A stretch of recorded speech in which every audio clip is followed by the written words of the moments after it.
UP में आज से 5 जुलाई तक आम महोत्सव का आयोजन। लखनऊ में सीएम योगी ने किया आम महोत्सव का उद्घाटन। प्रदेश के आम को राष्ट्रीय पहचान दिलाने पर फोकस।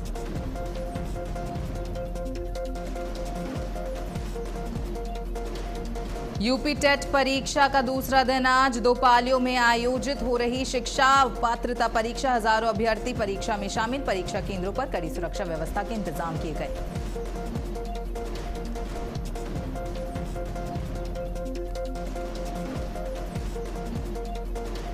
एसआईटी ने गोपाल राव से की लंबी पूछताछ। खरीदी गई जमीनों के दस्तावेज मांगे। खरीद प्रक्रिया में गवाहों की लिस्ट मांगी गई।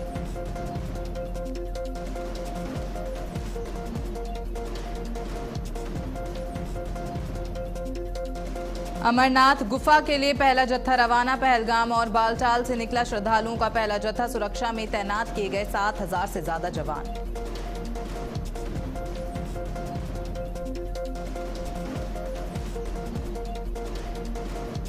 यूपी में अगले 5 दिनों तक बारिश का अलर्ट। आईएमडी ने जारी किया अलर्ट। कई जिलों में आंधी बारिश की चेतावनी।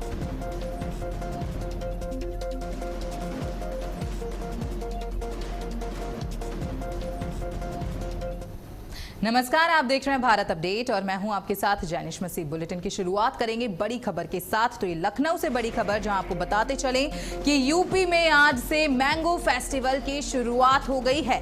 सीएम योगी ने मैंगो फेस्टिवल की शुरुआत की। कार्यक्रम को सीएम योगी ने संबोधित भी किया। यूपी का आम दुनिया में बना वैश्विक ब्रांड। सीएम ने ये बड़ा बयान दिया है। तो आपको बताते चलें कि आज से आम महोत्सव का आगाज हो गया है। इसी कड़ी में लखनऊ में सीएम योगी ने आम महोत्सव का शुभारंभ किया। इसी के साथ उन्होंने कहा कि आज यूपी का आम दुनिया में एक बड़ा वैश्विक ब्रांड बनकर उभरा है। प्रदर्शनी में हर तरह की वैरायटी का आम देखा गया। सीएम ने बड़ी बातें कही। इसी के साथ उन्होंने ये भी कहा कि 26% आम का उत्पादन यूपी में ही होता है। तो ये बड़ी जानकारी, जहां आपको बताते चलें कि लखनऊ में आम महोत्सव का शुभारंभ हुआ है। सीएम योगी ने आम महोत्सव का उद्घाटन किया। इसी के साथ उन्होंने कहा कि 26% आम का उत्पादन यूपी में ही होता है और जो यूपी का आम है वो वैश्विक तौर पर बड़ा बनता जा रहा है, एक ब्रांड बन रहा है। प्रदर्शनी में हर तरह की वैरायटी भी देखने को मिली है। तो ये बड़ी जानकारी, आपको बताते चलें कि यूपी का आम दुनिया में एक वैश्विक ब्रांड बना है। सीएम ने बड़ी बात कही। इसी के साथ उन्होंने ये भी कहा कि 26% का जो आम है वो उसका उत्पादन यूपी में ही होता है। तो ये बड़ी जानकारी, जहां आज से 5 जुलाई तक आम महोत्सव का शुभारंभ हो गया है। आज से लेकर 5 जुलाई तक आम महोत्सव का आयोजन रहेगा। इसी कड़ी में आपको बताते चलें कि लखनऊ में सीएम योगी ने आम महोत्सव का शुभारंभ किया है। इसी दौरान उन्होंने लोगों को संबोधित भी किया और यूपी के आम की बड़ी बातें भी उन्होंने लोगों को बताई। साथ ही उन्होंने कहा कि 26% आम का उत्पादन यूपी में ही होता है।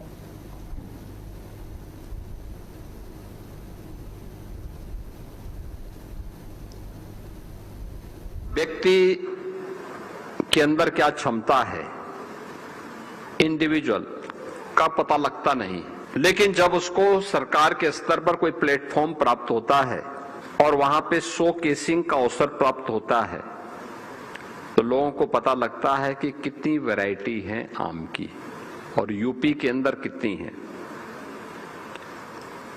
आपने यहां पे देखा होगा प्रदेश भर की और देश के अलग अलग राज्यों से भी 800 वैरायटी आम की एक साथ यहां पे प्रदर्शित हो रही है। यानी वाराणसी और गोरखपुर का लंगड़ा भी है, गोरखपुर का गौरजीत भी है, बस्ती का आम्रपाली भी है और मलिहाबाद लखनऊ की दशहरी भी है।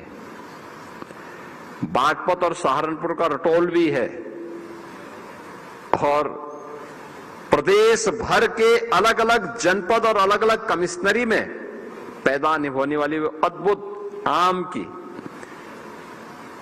किस्में हैं जो वहां की माटी की सुगंध को भी और वहां की मिठास को लेकर के भी इस महोत्सव में यहां पर आई है और अपनी एक नई पहचान के साथ हर व्यक्ति को आकर्षित भी कर रही है। बहनों और भाइयों,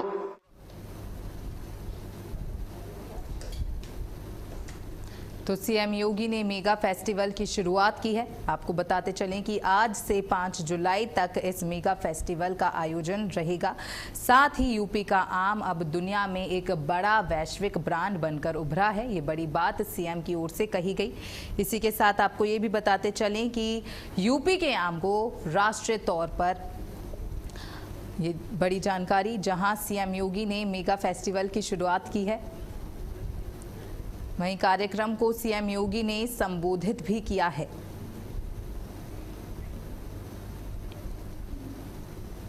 वहीं लखनऊ से एक और बड़ी खबर सामने आ रही है, जहां रुपाम के नए परिसर का लोकार्पण हुआ है।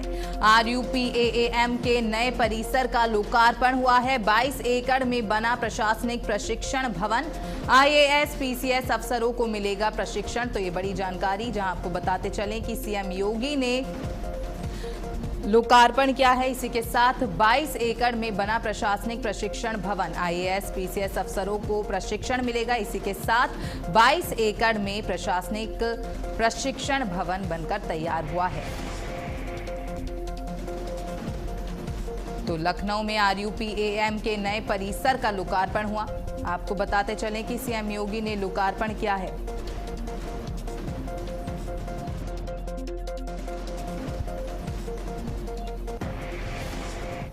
वहीं चढ़ावा चोरी मामले से जुड़ी ये बड़ी खबर सामने आ रही है, जहां आपको बताते चलें कि 6 जुलाई की ट्रस्ट बैठक पर सबकी नजरें बनी हुई हैं। तो चढ़ावा चोरी मामले से जुड़ी ये बड़ी खबर, जहां 6 जुलाई की ट्रस्ट बैठक पर सबकी निगाहें टिकी हुई हैं।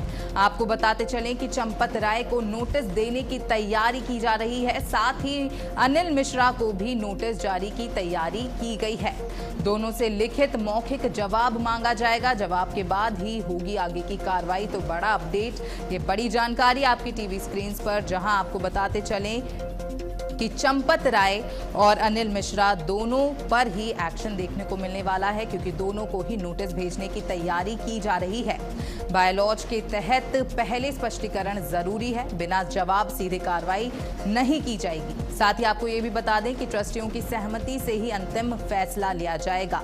तो महासचिव चंपत राय और ट्रस्टी अनिल मिश्रा पर बड़ा एक्शन देखने को मिल सकता है, क्योंकि 6 जुलाई को ट्रस्ट की बड़ी बैठक और अहम बैठक होने जा रही है, जिसमें दोनों को लेकर बड़ा फैसला लिया जा सकता है। साथ ही आपको ये भी जानकारी दे दें कि ट्रस्टियों की सहमति से ही अंतिम फैसला लिया जाएगा। इस्तीफा या पद से हटाने पर ही हो सकता है विचार। तो ये बड़ी जानकारी।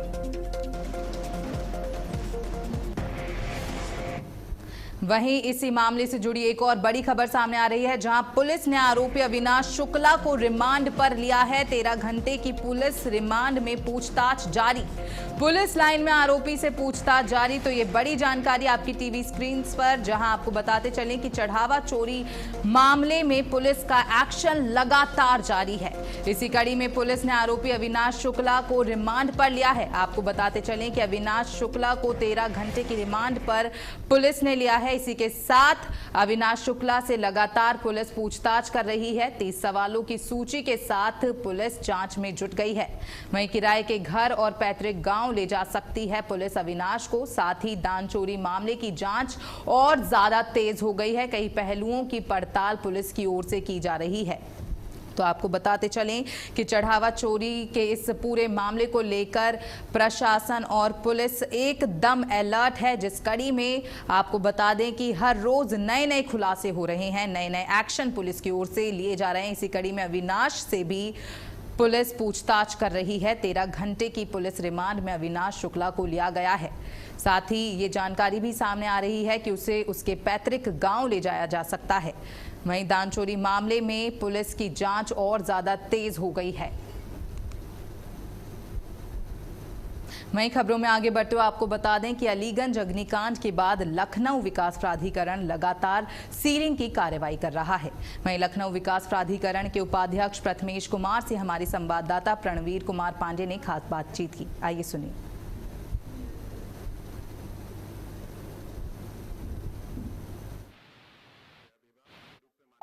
कार्रवाई हो रही है और जनता के बीच लखनऊ विकास प्राधिकरण एक मैसेज भी देना चाह रहा है कि किसी भी प्रकार से आपको हाइपर होने की जरूरत नहीं है। जितनी सील हुई है उसके बाद हेल्प डेस्क बनाया गया है। बात करेंगे लखनऊ विकास प्राधिकरण के उपाध्यक्ष प्रथमेश कुमार जी हमारे साथ हैं। सर, अग्निकांड हुआ, उसके बाद लगातार जो है कार्रवाइयां देखी गई। कार्रवाइयों के बाद फिर लगातार जो लोगों को जागरूक करने का भी प्रक्रिया शुरू हुआ। तो क्या है सर, अग्निकांड और रिपोर्ट की सर बात हो रही है लगातार की SIT की जांच गई है, कितने लोगों की सर भेजी गई है, कितने इंजीनियर हैं, कितने अफसर हैं, आगे प्रक्रिया क्या चल रही है? देखिए, जो ये दुखद घटना हुई तो उसके बाद माननीय मुख्यमंत्री जी और शासन के उच्चतम स्तर पे बैठक हुई थी। बैठक में हम लोग को ये बोला गया कि जहां पर बहुत कमियां हैं, जहां पर अनियमितताएं बहुत ज्यादा है, बेसमेंट में इलीगल एक्टिविटीज चल रही हैं और फायर लगने की बहुत आशंका है, वहां पे तुरंत हम लोग कार्रवाई करें। उसके क्रम में हमारे द्वारा करीब 156 प्रतिष्ठानों को पूरे शहर भर में सील किया गया और लगातार सीलिंग की कार्रवाई चल रही है। जहां पे सीलिंग का ऑर्डर है वहां सीलिंग कर रहे हैं। और साथ ही साथ उच्च स्तर से निर्देश थे, क्योंकि लोगों के एम्प्लॉयमेंट का सवाल है, लोगों की इकोनॉमी का सवाल है, तो हम लोग को पहले सर्वप्रथम जागरूकता बढ़ानी है लोगों के बीच में।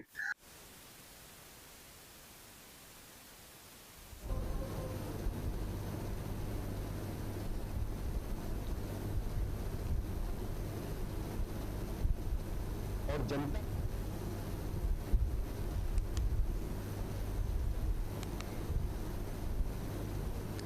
तो अलीगंज अग्निकांड के बाद LDA की जो एक्शन है वो लगातार तेज हो चुका है।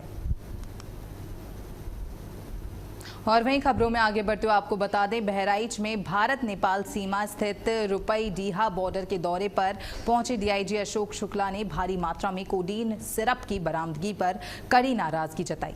मीडिया से बातचीत में उन्होंने कहा कि कोडीन सिरप बरामद होना कोई गुड वर्क नहीं है। असली सफलता तब होती है जब इतनी बड़ी खेप सीमा तक पहुंचती ही नहीं। DIG ने SP को 1 हफ्ते के अंदर सख्त कार्रवाई करने के निर्देश दिए और कहा कि जांच आंख मूंद कर नहीं बल्कि खुली आंखों से होनी चाहिए। साथ ही जिम्मेदार पुलिसकर्मियों के खिलाफ कठोर कार्रवाई के भी निर्देश दिए गए। इस बीच सीमा पर लंबे समय से एक ही थाने में तैनात थानाध्यक्षों की भूमिका पर भी चर्चा की गई। तो ये बड़ी जानकारी, जहां आपको बताते चलें कि SP को 1 हफ्ते के अंदर कार्रवाई तेज करने के निर्देश दिए गए हैं। DIG ने भारत नेपाल सीमा पर मिले इतनी बड़ी खेप को, कोडीन सिरप के खेप को लेकर नाराजगी जताई है। साथ ही आपको ये भी बता दें कि सीमा पर लंबे समय से एक ही थाने में तैनात थानाध्यक्षों की भूमिका पर भी चर्चा सामने आई है। तो कोडीन सिरप बरामदगी पर DIG ने नाराजगी जताई है। साथ ही उन्होंने SP को निर्देश भी दिए हैं। कड़ी कार्रवाई करने के निर्देश SP को दिए गए हैं DIG के द्वारा। आपको ये भी जानकारी दे दें कि मीडिया से बातचीत में उन्होंने ये भी कहा है कि कोडीन सिरप बरामद होना कोई अच्छा काम नहीं है, कोई गुड वर्क बिल्कुल भी नहीं है। असली सफलता तो तब होती जब इतनी बड़ी खेप सीमा तक पहुंचती ही नहीं। DIG ने SP को 1 हफ्ते के अंदर सख्त कार्रवाई करने के निर्देश दिए हैं।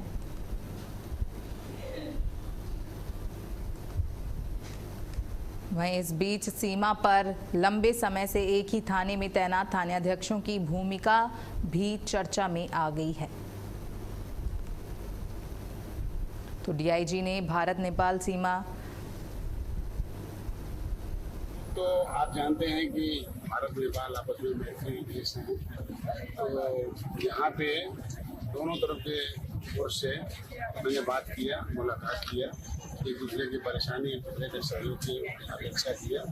दोनों लोग मिलजुल करके जो भी गलत चीज़ें यहाँ पे शिकायत मिलती रहती है उसका निदान कर रहे हैं। और उस गलत कार्यों में बेसिकली कभी कभी यहाँ पे जो नार्कोटिक ड्रग्स हैं उनकी आवाजाही रहती है, हम लोग कार्रवाई करते रहते हैं। तो हम चाहेंगे सब लोग मिलकर के इस पर एक मजबूत दबाव बनाएं कि ये कार्रवाई ना हो। और जहाँ तक अपराधियों की आपस में लेन देन की बात है, हम यहाँ के SP से बात किए हैं कि नेपाल के SP से निरंतर संपर्क में रहें। और वहीं पीलीभीत की नवीन मंडी समिति में मुख्यमंत्री सामूहिक विवाह योजना के तहत 397 जोड़े वैवाहिक बंधन में बंधे। कार्यक्रम में कुल 444 ऑनलाइन पंजीकरण के अपेक्ष 397 विवाह संपन्न कराए गए, जिनमें 220 हिंदू और 177 अल्पसंख्यक समुदाय के जोड़े शामिल रहे। जनप्रतिनिधियों और अधिकारियों ने नव दंपतियों को उपहार सामग्री और एक पौधा भेंट कर उनके सुखद दाम्पत्य जीवन की कामना भी की। इस दौरान गन्ना राज्य मंत्री संजय सिंह गंगवार, डीएम ज्ञानेंद्र सिंह, जिला समाज कल्याण अधिकारी चंद्रमोहन बिश्नोई और अन्य अधिकारियों ने वर वधुओं पर पुष्पार्पण कर उनका स्वागत किया। तो ये जानकारी जहां आपको बताते चलें कि तमाम अधिकारियों ने वर वधुओं पर पुष्प वर्षा की और उनका स्वागत किया। 220 हिंदू, 177 अल्पसंख्यक समुदाय शादी के बंधन में बंधे। पीलीभीत में 397 जोड़ों का विवाह हुआ है। किसकी शादी हुई? आपकी हुई है? हाँ, हमारी हुई है। बताएं, सरकार के लिए क्या कहना चाहेंगे? सरकार के लिए तो अच्छा है, मतलब हो रहा है जो कुछ योग्य जितना अच्छे हैं हमारे यहाँ। हाँ, सबकी हो रही है, इसमें गरीबों अमीरों की शादी।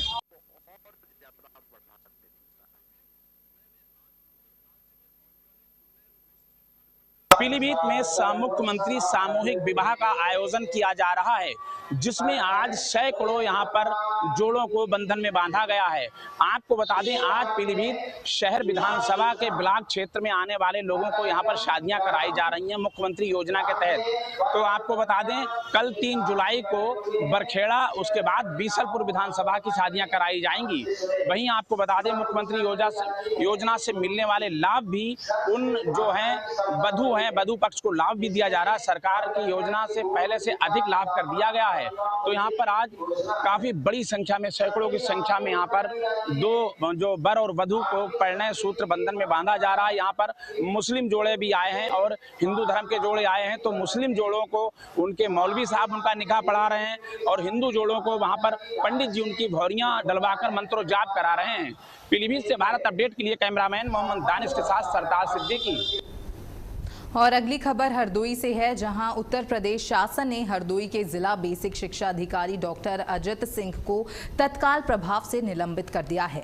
उन पर शिक्षक भर्ती और नियुक्ति प्रक्रिया में जानबूझकर देरी, महत्वपूर्ण सरकारी पत्रावलियों को कार्यालय से आवास ले जाने, पेंशन और अन्य वितरित वित्तीय मामलों को लंबित रखने और आर्थिक लाभ के उद्देश्य से अनियमितताएं करने के प्रथम दृष्टया आरोप पाए गए हैं। शासन ने उनके खिलाफ विभागीय अनुशासनिक कार्रवाई शुरू करते हुए संयुक्त शिक्षा निदेशक लखनऊ मंडल को जांच अधिकारी नियुक्ति किया है। निलंबित अवधि में उन्हें नियमानुसार जीवन निर्वाह भत्ता भी दिया जाएगा। तो ये बड़ी जानकारी, जहां आपको बताते चलें कि लखनऊ मंडल को जांच अधिकारी नियुक्त किया गया है। साथ ही निलंबन अवधि में उन्हें नियमानुसार जीवन निर्वाह भत्ता दिया जाएगा।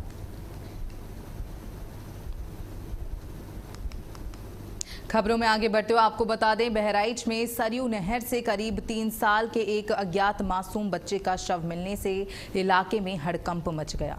सूचना मिलते ही पुलिस मौके पर पहुंची और शव को नहर से बाहर निकलवाया। पुलिस ने शव को मोर्चरी में सुरक्षित रखवा दिया है। फिलहाल बच्चे की पहचान कराने की कोशिश की जा रही है और पुलिस पूरे मामले की जाँच में जुटी है। आपको बताते चलें ये दर्दनाक खबर, जहां सरयू नदी में एक मासूम 3 साल के बच्चे का शव बरामद हुआ, जिसके बाद इलाके में हड़कंप मच गया। और वहीं खबरों में आगे बढ़ते हुए आपको बता दें, बहराइच में तेज रफ्तार डंपर और पेट्रोल लेकर नेपाल जा रहे टैंकर के बीच आमने सामने जोरदार टक्कर हो गई। टक्कर इतनी भीषण थी कि दोनों वाहन बुरी तरह क्षतिग्रस्त हो गए और टैंकर खाई में जा पलटा। हादसे के बाद टैंकर का चालक मौके से फरार हो गया। वहीं स्थानीय लोगों ने मौके पर पहुंचकर उसे बाहर निकाला और इलाज के लिए अस्पताल भेज दिया गया है। घायल चालक की पहचान हमीरपुर निवासी रामरतन के रूप में हुई है। वहीं सूचना मिलने पर पुलिस मौके पर पहुंची और वाहनों को सड़क से हटवाकर यातायात बहाल कराया।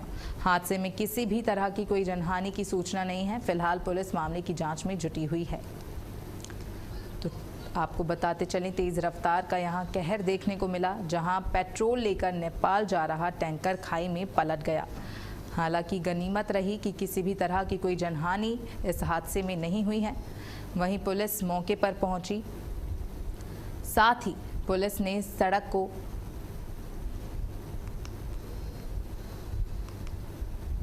और खबरों में आगे बढ़ते हुए आपको बता दें, मिर्जापुर के विंध्याचल थाना क्षेत्र में बाइक की मामूली टक्कर ने खूनी संघर्ष का रूप ले लिया। दुर्बरा पहाड़ी गांव में दो पक्षों के बीच हुई कहासुनी के बाद चाकूबाजी में दो युवक घायल हो गए। एक युवक की हालत गंभीर होने पर उसे BHU trauma centre Varanasi refer किया गया। पुलिस मामले की जांच में जुटी हुई है। घटना की सूचना मिलते ही पुलिस मौके पर पहुंची और दोनों घायलों को मंडलीय चिकित्सालय पहुंचाया। घायलों की पहचान 26 वर्षीय अनिल और 26 वर्षीय शुभम सिंह के रूप में हुई है। वहीं प्राथमिक उपचार के बाद अनिल की हालत गंभीर देखते हुए उसे BHU trauma centre Varanasi refer कर दिया गया, जबकि शुभम सिंह का इलाज मंडलीय अस्पताल में जारी है। चोरी के संबंध में अभियोग पंजीकृत किया गया था, जिसमें विवेचनात्मक कार्रवाई के क्रम में अभियुक्त मनोज केसरी को अरेस्ट किया गया है, जिसके पास से चोरी का टेम्पो बरामद किया गया है। प्रकरण में के संबंध में दो अन्य अभियुक्त को वांछित किया गया है। गिरफ्तार अभियुक्त को माननीय न्यायालय के समक्ष रिमांड के लिए भेजा जा रहा है। अन्य वैधानिक कार्रवाई संबंध में प्रचलित है। और वहीं अगली खबर देवरिया से है, जहां मझगावा प्राथमिक स्वास्थ्य केंद्र में स्वास्थ्य व्यवस्था पर गंभीर सवाल खड़े हो गए हैं। जहां मरीजों के इलाज की जगह प्रभारी चिकित्सा अधिकारी के चैम्बर के पास बियर की दर्जनों बोतलें मिलने का मामला सामने आया है। इसका वीडियो सोशल मीडिया पर जमकर वायरल हो रहा है, जिसके बाद हड़कंप मच गया। आरोप है कि स्वास्थ्य केंद्र में लापरवाही के साथ शराब की पार्टी तक चल रही थी। मामले को गंभीरता से लेते हुए मुख्य चिकित्सा अधिकारी डॉक्टर अनिल कुमार गुप्ता ने संज्ञान लिया है और जांच के आदेश दिए हैं। दोषियों पर कार्रवाई की बात भी कही गई है। तो ये बड़ी जानकारी, जहां आपको बताते चलें कि लापरवाही कि ये जो मामला है वो ये पूरा सामने निकल कर आया है। वहीं आरोप लगे हैं कि स्वास्थ्य केंद्र में लापरवाही के साथ शराब की पार्टी तक चल रही थी। वहीं इस पूरे मामले का वीडियो सोशल मीडिया पर जमकर वायरल हो रहा है। वहीं CMO ने संज्ञान लेते हुए जांच के आदेश दिए हैं। तो स्वास्थ्य विभाग का यह अजीबोगरीब कारनामा सामने आया है, जहां प्राथमिक स्वास्थ्य केंद्र में बियर की बोतलें मिली, जिसके बाद हड़कंप मच गया। साथ ही इस पूरे मामले का वीडियो सोशल मीडिया पर जमकर वायरल हो रहा है। वहीं CMO ने संज्ञान लेते हुए जांच के आदेश दिए हैं।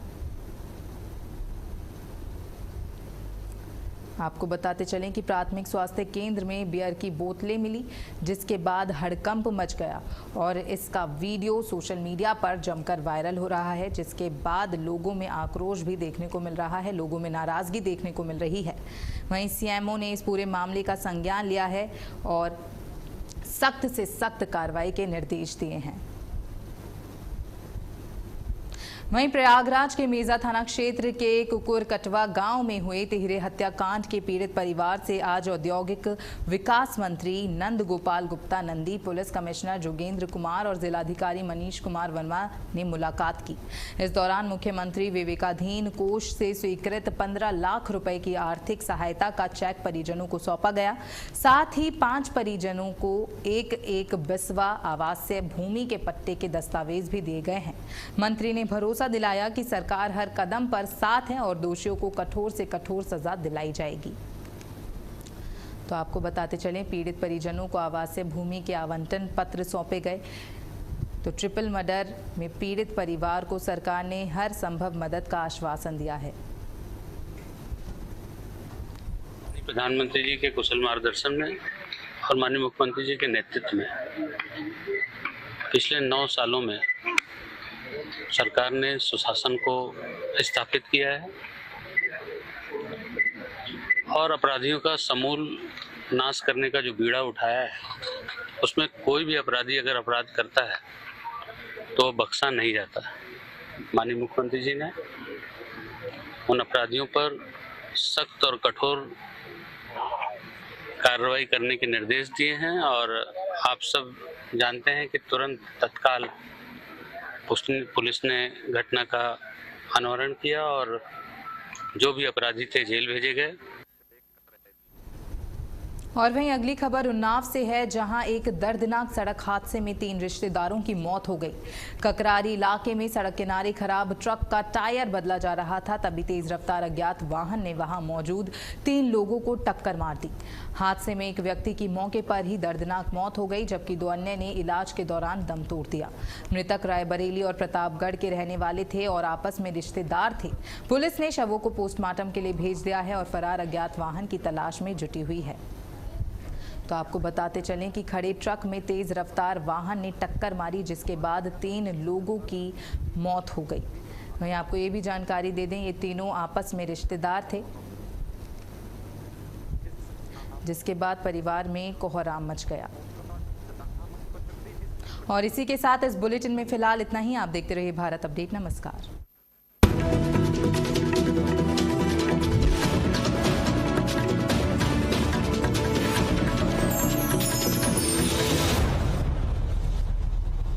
जब हर मुद्दे को